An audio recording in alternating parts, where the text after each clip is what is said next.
కీర్తన 17. నిర్దోషి తనకు న్యాయము చేకూర్చుమని వేడుకొనుట. యావే, నీతియుక్తమైన నా మొరను ఆలకింపుము. నీ సహాయము అర్థించుచు నేను చేయు వేడికోలును వినుము.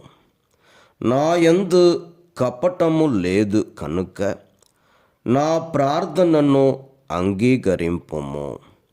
నీ నుండి నాకు న్యాయము జరుగునుగాక. నీ నేత్రములు ధర్మమును కాంచునుగాక.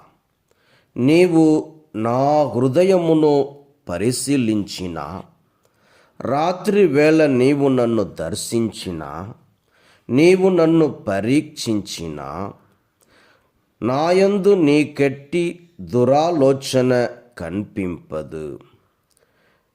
నేనితరుల వలె చెడ్డ మాటలు పలుకలేదు. నేను నీ ఆజ్ఞలను పాటించి తిని పరహింసకు పాల్పడనైతిని. నేనెల్లప్పుడూ నీ మార్గముననే నడచి తిని నీ త్రోవ నుండి కొంచెమైన తొలగనైతిని.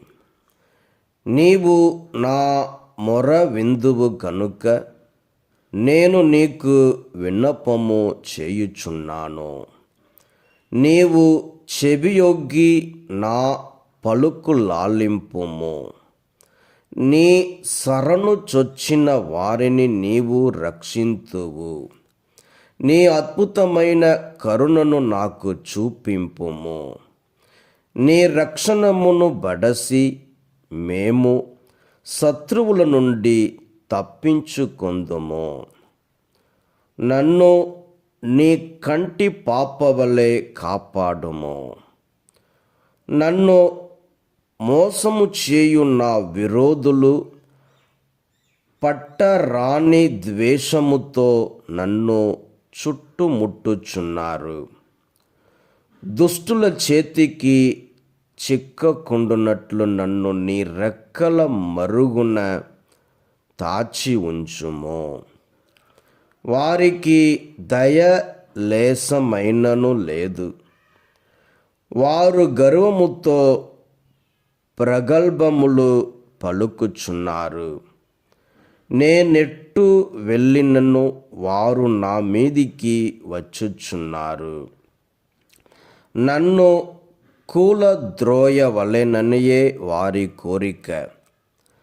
వారు సింహము వలె నన్ను ముక్కలు ముక్కలుగా చీల్చివేయ కోరుచున్నారు. సింహపు కొదమ వలె నా మీదికి దుముకుటకు మరుగున పొంచియున్నారు. ప్రభూ, లెమ్ము, నా శత్రువులను ఎదిరించి వారిని జయింపుము. నీ ఖడ్గముతో దుర్మార్గుల నుండి నన్ను కాపాడుము.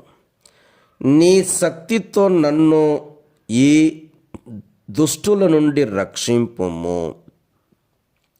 వారు ఇహలోక జీవితముతోనే తృప్తి నొందువారు. నీ సంపదలను వారికి సమృద్ధిగా దయచేయుము. వారి పుత్రులకును పౌత్రులకును కూడా వానిని దక్కనీయుము. నేను మాత్రము నా నీతి వలన నీ దివ్య ముఖమును దర్శింతును. నేను మేల్కొనినప్పుడు నీ దివ్య రూపమును గాంచి సంతృప్తి చెందుదును.